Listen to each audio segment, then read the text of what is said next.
एक अंगद जी नाम के महाभागवत हुए हैं। वैसे वो स्वभाव से तो पहले नास्तिक प्रवृत्ति के थे। उनकी जो पत्नी थी वो बड़ी भागवत थी और संतों की सेवा उनके मायके में होती रहती थी और सदगुरु का वर्ण वो किए हुए थी। और जब अंगद जी के साथ ब्याह हुआ तो ये राजा के चाचा थे, पूरा राज वैभव था, पर किसी संत का वहां दर्शन भी नहीं कर सकते, किसी का आना जाना नहीं, कोई भगवत चर्चा नहीं, कोई सत्संग नहीं। तो जो रानी थी वो बहुत व्याकुल हो गई कि हमें तो रोज संतों का उच्छिष्ट घर में मिलता था, सदगुरुदेव भगवान के प्राय दर्शन होते रहते थे, यहाँ तो बिल्कुल भक्ति संबंधी कोई भी लक्षण नहीं। पर अंगद जी की एक महिमा वाली बात बन गई। अपनी पत्नी को भगवत भक्त जानकर वो बहुत श्रद्धा करते, विरोध नहीं करते थे पत्नी का, पर कोई भी भक्ति का आचरण उनमें नहीं था और ना किसी संत महात्मा के प्रति उनकी कोई श्रद्धा थी, ना वो भगवान की कोई आराधना करते थे। जब काफी दिन हो गए संतों के दर्शन में तो व्याकुलता हुई रानी को, अंगद जी की पत्नी को, और मायके एक पत्र लिखा और मायके से प्रार्थना करवाई कि हमारे जो सदगुरुदेव भगवान, उनसे प्रार्थना कर दो कि एक बार करुणा करके आप यहाँ आए और दर्शन दे दें, क्योंकि मैं यहाँ से निकल नहीं सकती आपके दर्शन हेतु, क्योंकि हमारे पति में बिल्कुल संतों के प्रति श्रद्धा नहीं। गुरुदेव भगवान को जब मायके के राज परिवार ने प्रार्थना की तो संत तो करुणामय होते हैं। संत सरल चित जगत हित जान स्वभाव स्नेह, उनका स्वभाव, उनका प्रेम एक अलौकिक होता है। आप 100 गाली दो फिर मिलो तो वैसे ही मिलेंगे। ये गाली दिया है ऐसा कभी नहीं सोच सकते हो। जो ऐसा सोच कर मिलते हैं कि ये तो गाली देने वाला है, अभी साधुता नहीं आई है। साधुता का मतलब है जो गाली दे, अपमान करे, जब आवे तो उसे गले लगावे, उसे सम्मान दे, ऐसे जैसे अपने प्रियजनों से मिला जाता है। जब गुरुदेव आए तो रानी तो नाच पड़ी, मेरे गुरुदेव भगवान आ, चरणामृत उतारा, चरणामृत पान की आरती उतारी, भोग पवाया। गुरुदेव आसन पर बैठे तो धीरे धीरे चरण दबा रही थी। इतने में अंगद जी आ गए। मेरी रानी और किसी संत के पैर पकड़े हुए, वो आते ही संत भगवान से बिगड़ गए।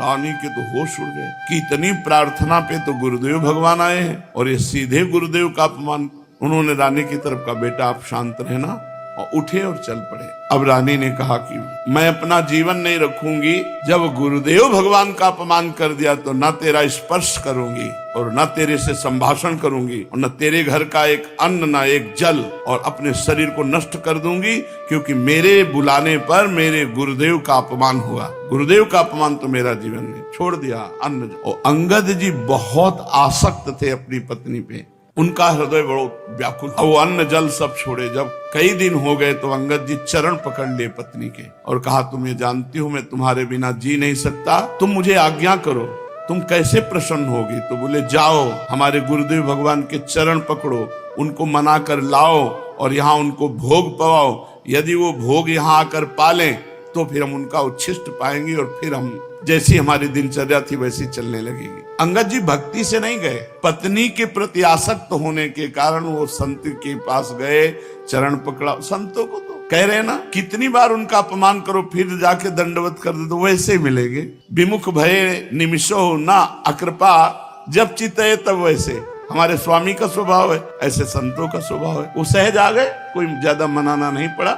चमत्कार, जे ही आए दोनों ने मिलकर चरण धोए, भोग लगाया। और ये सब अंगद जी भक्ति से नहीं कर रहे, पत्नी प्रसन्न हो जाए। और जे ही गुरुदेव का उच्छिष्ट और चरणामृत गया, पश्चाताप होने लगा। मैं कितना नास्तिक हूँ, संतों के प्रति ऐसा भाव करता हूँ, कितने कृपालु संत हैं। अब बुद्धि जो विपरीत चिंतन करती थी वो अनुकूल चिंतन करने लगी। पत्नी से कहा, आज तक का जीवन हमारा व्यर्थ गया, अब मुझे बताओ भक्ति कैसे करनी। ठाकुर सेवा में सहयोग देने लगे अंगद जी, और बिना भोग लगाए अब कुछ नहीं पाते। वर्षों से अब यही दिनचर्या उनकी चलने लगी। ठाकुर जी को भोग लगाना, भोग लगा के ही प्रसाद पाना।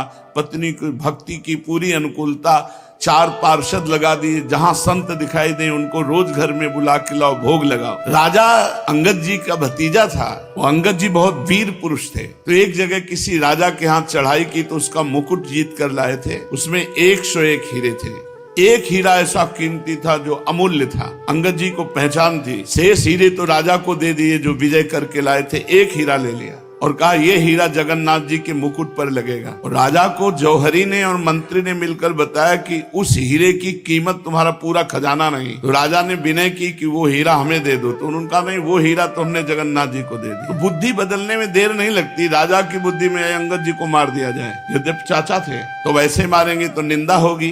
तो उन्होंने जो रसोई बनाने वाली थी उनको अपने पक्ष में किया, और वो अंगद जी की बहन ही थी, क्योंकि राज परिवार में बहुत विश्वसनीय के द्वारा रसोई तैयार की जाती है, वही रोज रसोई तैयार करती थी। उनसे कहा कि तुम जितना धन कहोगी मैं दूंगा और तुम्हारी सेवकाई छूट जाएगी, तुम अंगद जी के भोजन में जहर मिला दो। और जहर ला कर दिया, अपने सामने भोजन में मिलवा दिया। अब अंगद जी को पता नहीं था, ठाकुर जी का भोग लगा के शयन किया। और जब पाने बैठते तो जो बहन रसोई बनाती थी उसकी एक बिटिया थी, वो उसको बुला के साथ पाते थे। तो आज वो गायब कर दी थी, क्योंकि वो बुलाएंगे और उसमें जहर है। तो उनका बिटिया कहाँ है? बोले कहीं खेलने चली गई। बोले नहीं, जब तक वो नहीं आएगी तब तक हम भोजन नहीं पाएंगे। इस बात का प्रभाव उस बहन पर पड़ा कि मेरी पुत्री से इतना प्रेम, तो उनका भैया भोजन मत पाना। उनका क्यों? उनका राजा ने मुझे प्रेरित करके प्रलोभित कर दिया, मेरी बुद्धि भ्रष्ट हो गई, इसमें मैंने जहर मिला दिया है आपके लिए। तो उनका आपने ठाकुर जी को भोग लगा दिया, मैं जहर का भोजन ठाकुर जी को लगा दिया, अब ठाकुर जी पाले, अब मैं कैसे हटा सकता हूँ? और अंगद जी ने पूरा भोजन पाले, चाट कर पाले। कोई भी प्रभाव जहर का अंगद जी के ऊपर बिल्कुल नहीं पड़ा, स्वस्थ एकदम, कोई प्रभाव नहीं। प्रसाद, यहाँ पूज्य पंडित गया प्रसाद जी महाराज कह रहे हैं, असमर्पित भोजन कभी मत पाना,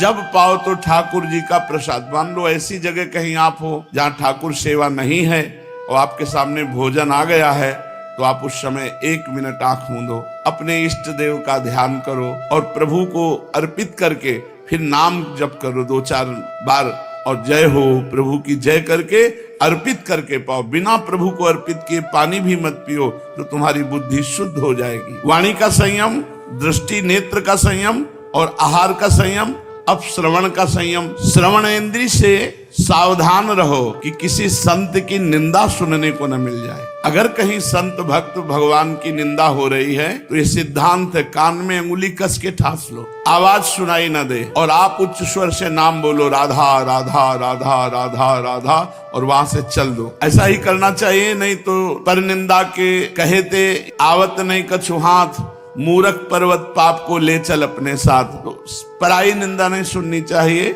संत भक्तों की निंदा नहीं सुननी चाहिए, भगवान की किसी भी रूप की निंदा नहीं सुननी चाहिए। संत शंभु श्री पद अपवादा, जहां संतों का, भगवान शंकर का, भगवान श्री हरि का कहीं निंदा हो रही हो तो वहां मर्यादा है कि कान में अंगुली डालो, उस सभा का त्याग कर दो या उसका विरोध करके उसकी जबान बंद कर दो। तो श्रवणेंद्री से कभी किसी की निंदा ना सुने, भगवान के पावन चरित्रों को सुने, भक्त चरित्रों को सुने, काहू की प्रशंसा होती हो तो सुने, पर काहू की निंदा नहीं सुननी, अश्लील गाने नहीं सुनने, अश्लील बातें नहीं सुननी और अपनी प्रशंसा नहीं सुननी। जब कोई तुम्हारे सामने तुम्हारी प्रशंसा करने लगे तो राधा राधा राधा बंद करो, काहे कोई बात करते हो, तुम हम कितने नीच है तुमको क्या पता, केवल तुम बाहरी बातें देख रहे हो। ऐसे कह के अपने आप को बचा लेना चाहिए। यदि सामने वाला प्रशंसा कर रहा है और आप खुशी खुशी सुन रहे तो आपके पुण्य नष्ट हो रहे हैं, आपका भगवत मार्ग बाधित हो रहा है। जो पाप लगे है पर निंदा करवे में, वही पाप लगे है अपनी प्रशंसा करवे में। जो पाप लगे है पर निंदा करवे में, वही पाप लगे है अपने मुख से अपनी प्रशंसा करवे में, अपनी प्रशंसा सुनवे में। इसलिए ना अपनी प्रशंसा करे और ना अपनी प्रशंसा सुने। अनावश्यक बातन के सुनबे से अपने कान को बचावे और अंदर ही अंदर भगवान नाम उच्चारण करे, उसी को सुने। ये श्रवणेंद्री को संयम भयो। मन में विषय संबंधी संकल्प ना उठन पावे। मन का काम है संकल्प बनाना भोगों का, ऐसे से ऐसा किया जाए, अब ऐसे से ऐसा किया जाए। मन में विषय संबंधी संकल्प ना उठन पावे, काहू को अनिष्ट चिंतन ना होन पावे। जब जब मन में अनुचित गलत संकल्प उठवे लगे तब तक भगवान का स्मरण जोर जोर से शुरू करो, राधा राधा राधा। उस समय मौन मत रहो, नहीं तो मन घसीट लेगा आपको। भगवान की बड़ी कृपा है, श्री प्राणनाथ ठाकुर जी हमारे ऊपर बड़ी कृपा किए हैं। मैं ऐसी गंदी बात कैसे सोच सकता हूँ। मुंह को मनुष्य जन्म दियो, विद्या अध्ययन करायो, उत्तम संग दियो, अब हमें चाहिए कि सदैव सावधान होए के उनको भजन करें, अच्छी बातें सोचें, गंदी बातें, गंदा चिंतन, गंदा संकल्प उठन ही न पावे, ये भावना उचित ना है जो बैठे बैठे गंदी बातें सोचते हैं। अतः प्रेम प्राप्ति के ताई काहू शास्त्र में और काहू संत में प्रगाढ़ श्रद्धा कर लेनी चाहिए। किसी एक संत में आदर्श भावना करके पूरा का पूरा समर्पण कर दो। किसी एक ग्रंथ को, किसी एक संत को, किसी एक पंथ को, किसी एक मंत्र को, किसी एक कंत को, तो वो सांगो पांग उपासना कही जाए। शीघ्र से शीघ्र काहू संत में प्रगाढ़ श्रद्धा कर लेनो। प्रगाढ़ श्रद्धा, उनकी आज्ञा के विरुद्ध हम नहीं चलेंगे। श्रद्धा ही साधक को साधु बनावे है, श्रद्धा ही साधक को सुदृढ़ साधक बनावे। श्रद्धावान साधक को चाहिए कि श्री सद्गुरुदेव भगवान में साधारण मनुष्य बुद्धि न करे। श्री सद्गुरुदेव और भगवान अभेद मानो गयो, गुरु गोविंद न भेद कराए। ये दृढ़ भाव बन जाए कि मेरे कारण जो निराकार ब्रह्म है वो गुरुदेव के रूप में साकार आए हैं। यदि विचार करके देखो जाए तो ज्ञान वैराग्य एवं प्रेम देवहु श्रद्धा के ही फल है। श्रद्धा जितनी आवश्यक है उतनी ही दुर्लभ है। अगर श्रद्धा आ गई है तो संभालो, बहुत बड़ा धन है। गुरु के प्रति श्रद्धा, भगवान के प्रति श्रद्धा, ये शिथिल न बनन पावे। श्रद्धा को दिन व दिन सुदृढ़ बनाते रहना ही तो साधना है। स्वभाव में कठोरता न छू जाए तब प्रेम देव प्रकट हुए। प्रेम देव अत्यंत मृदु हैं, अतएव इनके निवास स्थान हृदय को अत्यंत कोमल बनानो है, सरल बनावे, सत्यता से परिपूर्ण बनावे, कोई विकार हृदय में रहन ही न पावे। यह माने है कि ये काम जीव के ताए सुगम नहीं है, तथापि ये परम आवश्यक है। प्रेम प्राप्ति के इच्छुक को हृदय अति निर्मल एवं सरल बनानो ही परोगो उपाय केवल एक ही है, गुरुदेव में श्रद्धा, दृढ़ श्रद्धा। गुरुदेव में पूरी तत्परता के साथ, लगन के साथ उनकी आज्ञा पालन की वृत्ति, जो गुरुदेव कहें वही करना। यदि काहू साधक ने श्रद्धा दृढ़ बनाए लई तो आगे की समस्त उपलब्धियां सरल हो जाएंगी। साची श्रद्धा होए बे पे अपने विचार बंद हो जाए हैं, केवल शास्त्र और संत आज्ञा में जीवन रह जाए, तब पाप बन ही न सके। कारण स्पष्ट है, जो करेगो शास्त्र और संत की आज्ञा से करेगो वही को उत्थान ही उत्थान है। तो वाणी का संयम, दृष्टि नेत्र का संयम, आहार का संयम, मन का संयम, ये संयम रखते हुए सद्गुरुदेव में अपार श्रद्धा, निरंतर नाम जप, श्रवणेन्द्रिय का संयम, कुछ इधर उधर की बातें न सुनना, तो हमारे हृदय में प्रेम प्रकाशित हो जाएगा। श्रीमद् भागवत महापुराण। भगवान श्री कृष्णचंद्र जी उद्धव जी को उपदेश करते हैं। उद्धव जी ने बहुत से प्रश्न किए थे। संयम किसे कहते हैं, यम किसे कहते हैं, नियम किसे कहते हैं, सम किसे कहते हैं, दम किसे कहते हैं, धैर्य किसे कहते हैं, तितिक्षा किसे कहते हैं, बहुत से प्रश्न कल किए थे। भगवान श्री कृष्णचंद्र जी उसका उत्तर देते हैं, बहुत ध्यान से सुनो। बुद्धि का भगवान श्री कृष्णचंद्र जी कह रहे हैं, मुझ में लग जाना शम है। जब बुद्धि भगवान में लग गई तो शम रूपी सद्गुण आप में आ गया। इंद्रियों का संयमन होना, इंद्रियों को जीत लेना, ये दम कहते हैं। दम, तुममें दम है तो जीत के दिखाओ इंद्रियों को, इसे दम कहते हैं। बुद्धि का भगवान में लग जाना शम कहते हैं। इंद्रियों का जो संयम है, इंद्रिय विजेता जो है, वही दम है। और न्याय से प्राप्त दुख के सहने का नाम तितिक्षा है। हम अपनी दिनचर्या में जो दुख भोगते हैं ये तपस्या है। सर्दी, गर्मी, बरसात, अपनी दिनचर्या में ठीक समय नहा धोकर तैयार होकर सत्संग में आना, दर्शन करना, सत्संग सुनना, भूख प्यास, बैठना उठना, लघु शंका, शौच, सबका संयमन हो रहा है, यही तपस्या है। तो न्याय से प्राप्त दुख के सहने का नाम तितिक्षा है।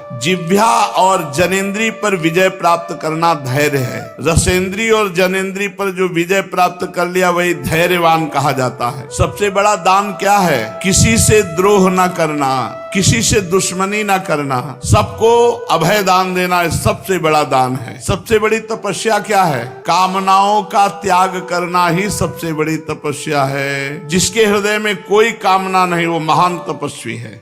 वीर पुरुष किसे कहते हैं? वीर पुरुष उसे कहते हैं जो अपनी वासनाओं को रौंद डाले, किसी वासना से प्रेरित होकर कर्म न करे, अपनी वासनाओं को ही नष्ट कर दे। जो वासनाओं पर विजय प्राप्त करता है वही सूरवीर कहा जाता है। सत्य किसे कहते हैं? सर्वत्र सम स्वरूप सत्य स्वरूप परमात्मा का अनुभव होना ही सत्य का अनुभव होना है। रित किसे कहते हैं? सत्य और मधुर भाषण को रित कहा गया है। महात्माओं ने सत्य और मधुर भाषण को रित कहा है। पवित्रता किसे कहते हैं? किसी भी कर्म में आसक्त ना होना उसे पवित्रता कहते हैं। नहाना धोना नहीं, ये तो एक बाहरी दिनचर्या है। पवित्रता किसी भी कर्म में आसक्ति नहीं है। किसी वस्तु, व्यक्ति, स्थान, किसी कामना, भोग, किसी में अनासक्त पुरुष परम पवित्र है। वो नहाए या न नहाए। सन्यास किसे कहते हैं? कामनाओं के त्याग का ही नाम सच्चा सन्यास है। कोई कामना जिसके हृदय में नहीं वो सच्चा सन्यासी है, चाहे पैंट शर्ट में ही क्यों ना हो। जिसके अंदर कोई कामना नहीं है वही सच्चा सन्यासी है। सबसे बड़ा धनी कौन है? जो धर्म का संचय करता है वो अभीष्ट धनवान है। जो धर्मात्मा पुरुष है वही धनवान है। जिसके जीवन में धर्म है वही महान है। अगर धर्म नहीं है तो धनवान नहीं है। धर्म के द्वारा जो महिमा विकासित होती है, प्रकाशित होती है, उसी को कहते हैं संपत्ति। तो संपत्तिवान कौन? धर्मात्मा पुरुष।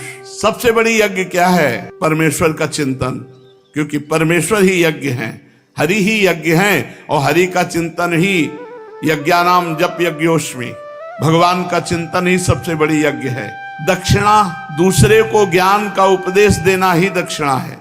वास्तविक ज्ञान का उपदेश देकर अज्ञान से निवृत्त कर दिया, सबसे बड़ी दक्षिणा दे दी। बल, प्राणायाम ही बल है। जो अपने प्राणों को संयमन किए हुए है वही बलवान है। भग माने होता है ऐश्वर्य। भगवान कह रहे मैं ही हूँ, ऐश्वर्य मैं हूँ, मेरा ही ऐश्वर्य है। लाभ, सबसे बड़ा लाभ भगवान कह रहे मेरी भक्ति ही उत्तम लाभ है। भक्ति मिल गई, इससे बड़ा कोई लाभ नहीं।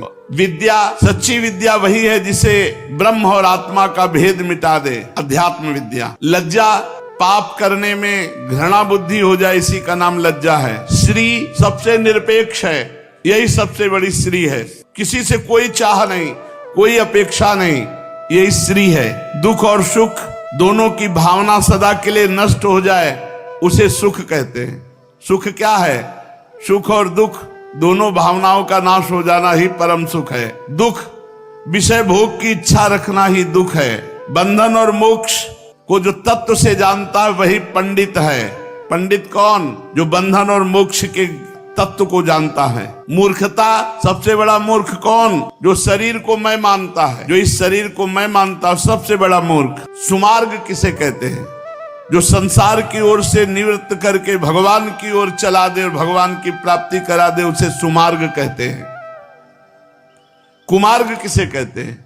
चित्त की बहिर्मुखता का नाम कुमार्ग है। जो चित्त भोगों की तरफ भाग रहा है यही कुमार्ग है। जो चित्त भगवान की तरफ जा रहा है यही सुमार्ग है।